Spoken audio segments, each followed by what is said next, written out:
नमस्कार दोस्तों, स्वागत है आप सभी का। आज मैं आप लोगों के लिए छत्तीसगढ़ शासन द्वारा बच्चों के लिए संचालित योजनाओं के बारे में जानकारी लेकर आई हूँ। दोस्तों, यह योजनाएं छत्तीसगढ़ व्यापम एवं छत्तीसगढ़ पीएससी में आने वाली परीक्षाओं की दृष्टि से बहुत ही महत्वपूर्ण है। किसी भी छत्तीसगढ़ के परीक्षा में छत्तीसगढ़ की योजनाओं से संबंधित कम से कम 5 से 8 क्वेश्चन जरूर पूछे जाते हैं। तो चलिए स्टार्ट करते हैं। सबसे पहले अपन देखते हैं एकीकृत बाल संरक्षण योजना। तो एकीकृत बाल संरक्षण योजना के तहत अपन देखेंगे कि महिला एवं बाल विकास विभाग के द्वारा किस प्रकार से एकीकृत बाल संरक्षण योजना का संचालन किया जाता है। तो अपन ये समझते हैं कि सबसे पहले महिला एवं बाल विकास विभाग एक अपना मंत्रालय है, विभाग है। उसके अंदर जो है वो अपने योजनाओं का संचालन करने के लिए जो है अलग अलग उप इकाइयां जो है या इकाई जो है गठित करते हैं।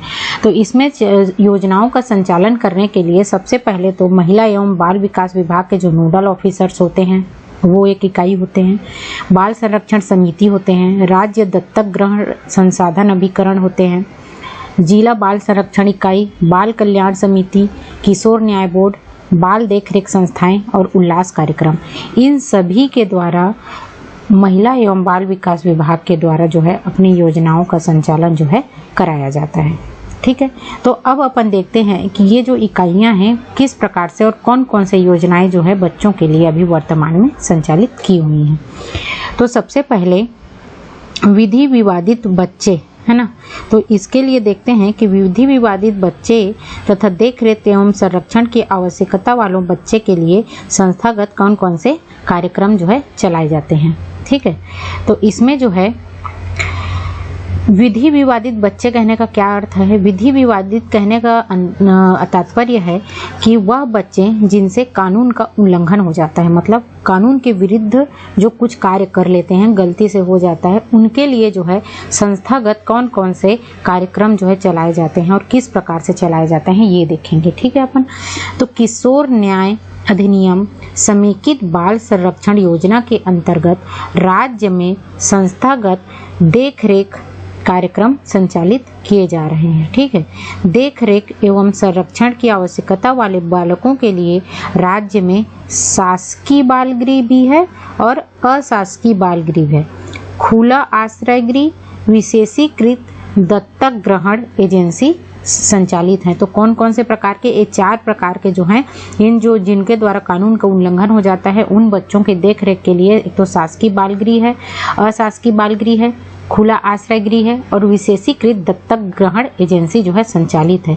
जबकि विधि विरुद्ध कार्य करने वाले बालकों के लिए राज्य में शासकीय संप्रेक्षण गृह और विशेष गृह एवं प्लेस ऑफ सेफ्टी संचालित है। ठीक है, तो इस प्रकार से संस्थागत जिनको देखरेख की आवश्यकता है उनके लिए जो है 4 प्रकार के, और जिनके द्वारा विधि विरुद्ध कार्य मतलब जिनके द्वारा कानून का उल्लंघन हो जाता है उनके लिए ये 3 प्रकार के संप्रेक्षण गृह, विशेष गृह और प्लेस ऑफ सेफ्टी संचालित हैं। तो अभी अपन देखेंगे कि जिनके द्वारा विधि विरुद्ध कार्य हो जाता है, विधि का उल्लंघन हो जाता है जिन बच्चों के द्वारा, उनके लिए जो है ये बाल संप्रेक्षण गृह और विशेष गृह किस किस प्रकार से जो है उनको सुरक्षा देते हैं। ठीक है, तो चलिए स्टार्ट करते हैं। अब सबसे पहले इसमें देखते हैं अपन किसको, बाल संप्रेक्षण गृह को। ठीक है, विधि विरुद्ध कार्य करने वाले बच्चों को किशोर न्याय बोर्ड के आदेश पर बाल संप्रेक्षण गृह में रखा जाता है। ठीक है, राज्य के रायपुर, दुर्ग, बिलासपुर, अंबिकापुर, जगदलपुर, कोरबा एवं रायगढ़ में बालकों के लिए तथा राजनांदगांव में बालिकाओं के लिए संप्रेक्षण गृह जो है संचालित है। तो क्वेश्चन पूछ सकता है कि राज्य के कितने जिले में बाल संप्रेक्षण गृह संचालित है। तो आपको पता होना चाहिए रायपुर, दुर्ग, बिलासपुर, अंबिकापुर, जगदलपुर, कोरबा एवं रायगढ़, मतलब कितने जिले हो गए, 7 जिले हो गए, है ना। 7 जिले में बालकों के लिए और 1 जिला कहाँ, राजनांदगांव में किसके लिए, आपके बालिकाओं के लिए जो है संप्रेक्षण गृह संचालित है। ठीक है, अब देखते हैं विशेष गृह। ये जो दूसरा है विशेष गृह, ये किस प्रकार का है इसको भी देख लेते हैं अपन, है ना। तो विशेष गृह जो है, सॉरी दोस्तों थोड़ा सा डिस्टरबेंस हो गया था। अब देखते हैं कौन सा विशेष गृह। ठीक है, तो विशेष गृह में किशोर न्याय बोर्ड द्वारा दोषी पाए जाने उपरांत बच्चों को सुधारात्मक, है ना, मतलब बच्चों में सुधार के लिए विशेष गृह में रखने का आदेश दिया जाता है। मतलब जो जिन बच्चों के द्वारा किसी भी प्रकार की कोई कानून का उल्लंघन हो जाता है, उनको सुधार की दृष्टि से कहाँ पे रखने का आदेश दिया जाता है, तो विशेष गृह में रखने का आदेश दिया जाता है। ठीक है। बालकों की देखरेख एवं संरक्षण अधिनियम 2015 के प्रावधानों के अनुसार गंभीर श्रेणी के विरुद्ध कार्य करने वाले बच्चों को विशेष गृह में रखा जाता है।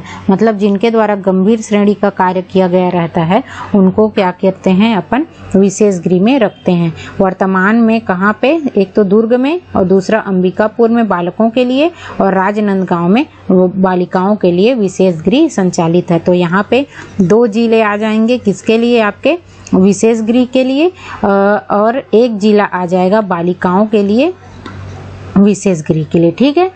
तो इस प्रकार से जिन लोग गंभीर जो कार्य करते हैं, कानून का उल्लंघन करते हैं, उनके लिए कौन सा है, विशेष गृह है। ठीक है।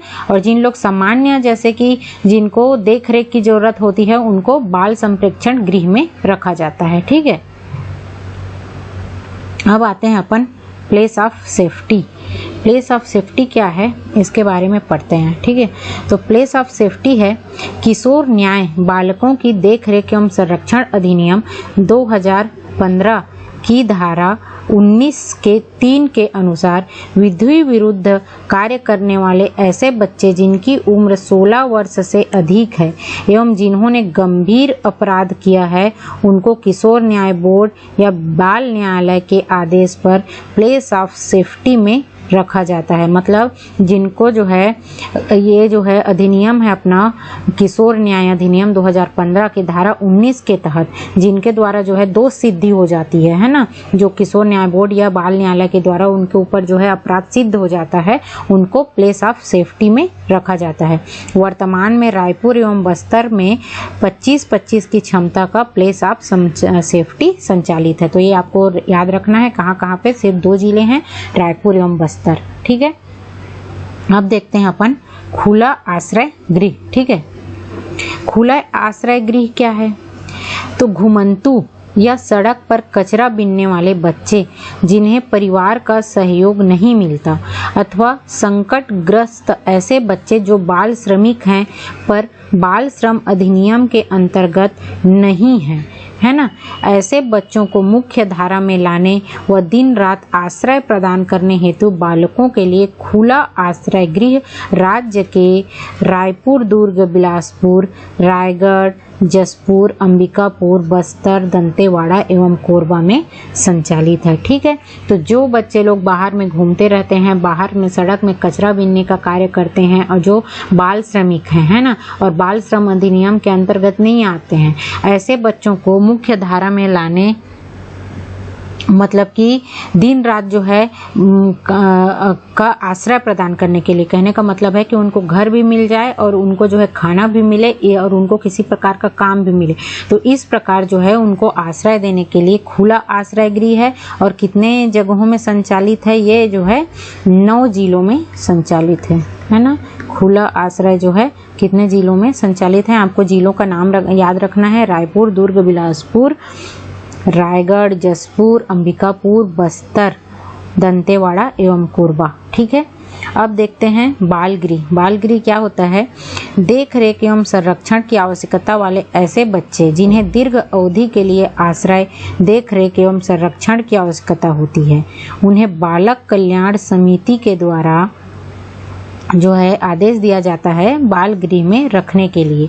राज्य में 6 शासकीय और 45 अशासकीय बाल गृह संचालित है। तो इसको याद रखना है, मोस्ट इम्पॉर्टेंट है। क्या बाल गृह कितने हैं, 6 शासकीय और 45 जो है अशासकीय, जिनको लंबे समय तक जो है संरक्षण की आवश्यकता होती है, उनको बाल गृह में रखा जाता है। अब यहाँ पे मैं आप लोग को बता रही हूँ कि राज्य में कौन कौन से शासकीय जो है बाल गृह हैं। ठीक है। और कहाँ कहाँ स्थित है, 6 हैं। ठीक है।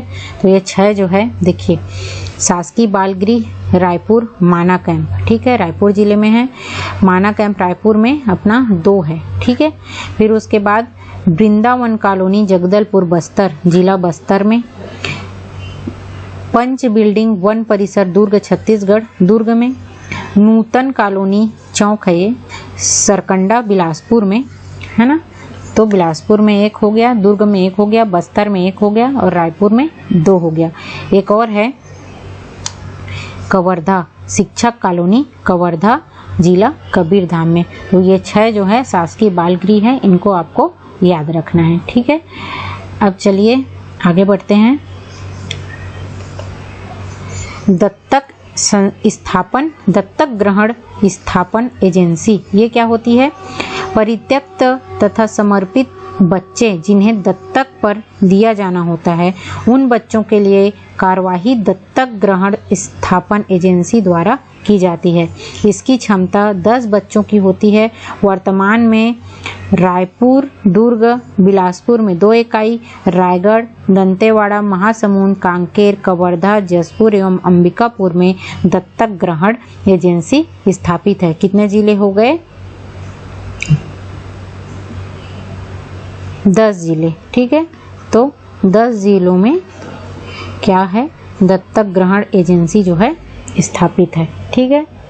ये किनके लिए है? मेन दत्तक ग्रहण कहने का मतलब जिनको जो है उनके माँ बाप जो है परित्यक्त कर दिए रहते हैं या दान देना चाहते हैं, या उनको अनाथ आश्रम में जिन लोग छोड़ के चले जाते हैं, ऐसे बच्चों को क्या किनके द्वारा जो है दत्तक ग्रहण एजेंसी के द्वारा इनका जो है देखरेख किया जाता है। अब गैर संस्थागत देखरेख कार्यक्रम में आ जाते हैं, है ना। स्पॉन्सरशिप कार्यक्रम, इस कार्यक्रम के अंतर्गत देखरेख एवं संरक्षण की आवश्यकता वाले बच्चों को 2000 रुपये प्रति माह के मान से अधिकतम 3 वर्ष के लिए वित्तीय सहायता प्रदान करते हुए बच्चे के जो जैविक माता पिता के सानिध्य में रखते हुए बच्चे की सुरक्षा एवं संरक्षण का सुनिश्चित किया जाना होता है। यह कार्यवाही किसके द्वारा? किशोर न्याय अधिनियम 2015 के द्वारा जो है किया जाता है। तो स्पॉन्सरशिप कार्यक्रम क्या है? अगर ये पूछा जाता है तो प्रति महीना 2000 के हिसाब से अधिकतम 3 वर्ष तक बच्चों को क्या किया जाता है? वित्तीय सहायता प्रदान किया जाता है। इसको कहते हैं स्पॉन्सरशिप कार्यक्रम, ठीक है। उसके बाद आते हैं अपन फॉस्टर केयर कार्यक्रम। तो ये फास्टर केयर कार्यक्रम क्या है? फास्टर केयर कार्यक्रम के अंतर्गत पारिवारिक देखरेख से वंचित बच्चों को अधिकतम 3 वर्ष के लिए किसी उपयुक्त व्यक्ति या परिवार की देखरेख में रखा जा सकता है, ताकि बच्चे की सुरक्षा एवं संरक्षण सुनिश्चित हो सके। योजना के अंतर्गत बच्चे की देखभाल के लिए उपयुक्त व्यक्ति / संस्था को 2000 रुपये प्रति माह की वित्तीय सहायता करने का प्रावधान है। मतलब ये भी वही है, जिन लोग अनाथ होते हैं, जिनको पारिवारिक जो है देखरेख नहीं मिलता, उनको ऐसे परिवार को सौंपना जो उनकी देखरेख कर सके, और उन परिवार को 2000 रुपये प्रति माह के हिसाब से वित्तीय सहायता प्रदान करने का प्रावधान है। ये भी जो है किशोर न्याय अधिनियम 2015 के अंतर्गत किया जाता है। अब आते हैं अपन किसमें? आफ्टर केयर कार्यक्रम में, ठीक है। तो आफ्टर केयर कार्यक्रम क्या है? यह कार्यक्रम उन बच्चों के लिए है जो संस्थागत देखरेख में हैं, पहले से संस्थागत देखरेख में हैं एवं 18 वर्ष की आयु पूरी कर लेने के पश्चात सामाजिक, शारीरिक, मानसिक एवं आर्थिक रूप से स्वयं की देखभाल करने में असमर्थ हैं। मतलब यह है कि जो संस्थागत देखरेख में है लेकिन 18 वर्ष पूरा हो गया है, पर वो अपने आप की जो है देखभाल नहीं कर सकते, उनके पास किसी भी प्रकार का कार्य नहीं है ना। तो आफ्टर केयर कार्यक्रम के अंतर्गत ऐसे बच्चों के सर्वांगीण विकास के लिए उन गतिविधियों की व्यवस्था की जाती है जिससे वह स्वयं को सामाजिक, शारीरिक, मानसिक, आर्थिक रूप से सशक्त करते हुए समाज की मुख्य धारा से जोड़ सके। ठीक है, कहने का मतलब है कि उनको समाज में रहने के लायक बनाना है। अगर वो 18 वर्ष से पूरे हो गए हैं तो अब उनकी जो है आगे का फ्यूचर जो है उनको संवारने का कार्यक्रम आफ्टर केयर का कार्यक्रम कहलाता है। योजना के अंतर्गत बच्चे की देखभाल के लिए 2000 रुपये प्रति माह की वित्तीय सहायता अधिकतम 3 वर्ष अथवा 21 वर्ष तक की आयु जो भी पहले हो प्रदान करने का प्रावधान है। ठीक है दोस्तों, तो ये हो गया आपका आफ्टर केयर कार्यक्रम। अब अगला देखते हैं,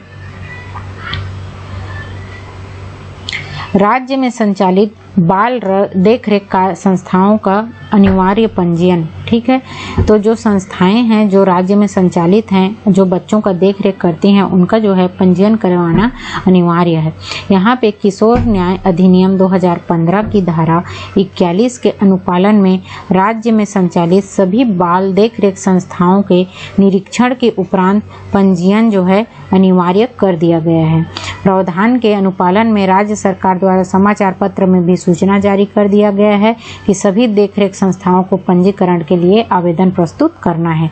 उसके बाद जिला कलेक्टर के अनुशंसा के बाद जो है पंजीकरण करते हुए किशोर न्याय अधिनियम के मापदंडों का अनुपालन सुनिश्चित करने के लिए भी निर्देश दिए गए हैं। अब एकीकृत बाल संरक्षण योजना के अंतर्गत जो वैधानिक इकाइयां हैं उसके बारे में अपन पढ़ते हैं, जिसके बारे में मैंने ऊपर में आपको बताया था।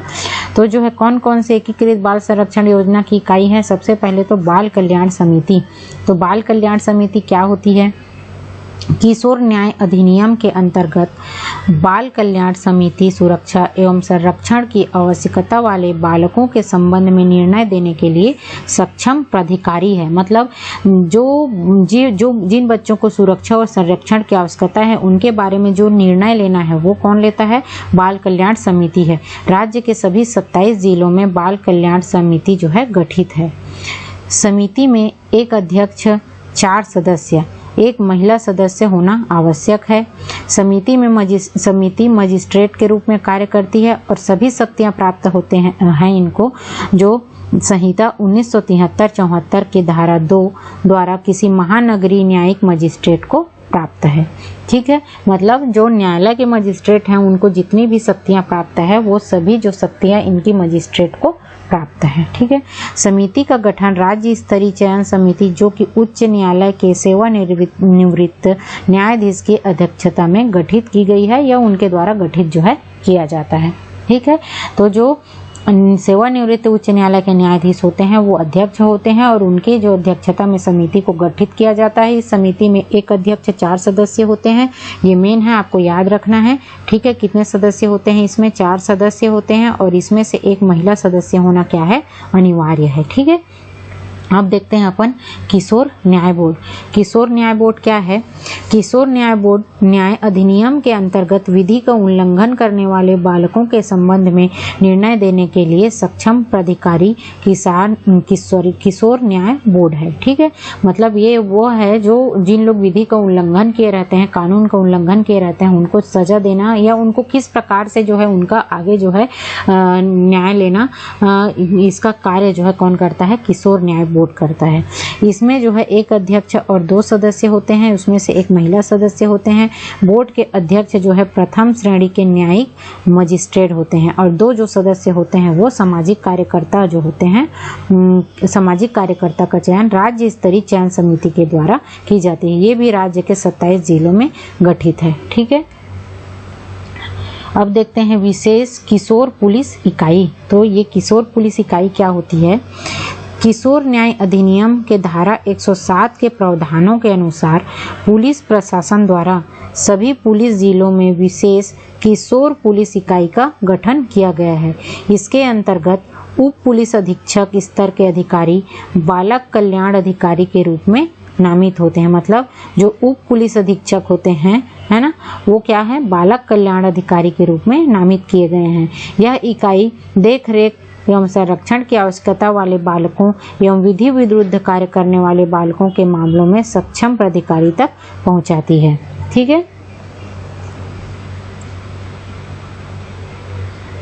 ये एक प्रकार से जो विशेष किशोर पुलिस इकाई है ये क्या होती है? ये जो है वह इकाई है जो बच्चे जिनके द्वारा जो है किसी भी प्रकार का कानून का उल्लंघन होता है, इसको सक्षम प्राधिकारी कहने का मतलब जो है किशोर न्याय बोर्ड या बाल कल्याण समिति तक जो है पहुंचाना इनका मेन काम है। ठीक है, अब देख लेते हैं अपन समेकित बाल संरक्षण योजना के अंतर्गत कार्यकलाप। ठीक है, ये मेन है कि बच्चों के लिए कौन कौन सा जो है योजना किया गया है। तो चाइल्ड लाइन, हेल्पलाइन जिसको कहते हैं 1098। ठीक है, ये चाइल्ड हेल्पलाइन है।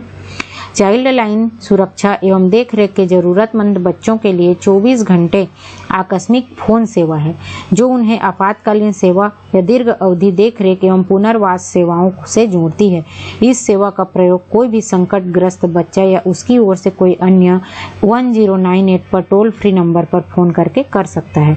वर्तमान में रायपुर, दुर्ग, राजनांदगांव, बिलासपुर, रायगढ़, जसपुर, बस्तर, दंतेवाड़ा, कबीरधाम, कोरबा, अंबिकापुर, कोरिया, बलरामपुर, सूरजपुर में चाइल्ड लाइन की सेवाएं उपलब्ध हैं। ठीक है दोस्तों, तो 1098 क्या है? आकस्मिक जो है बच्चों को टेलीफोनिक जो सेवा प्रदान करने का एक प्रकार का योजना है।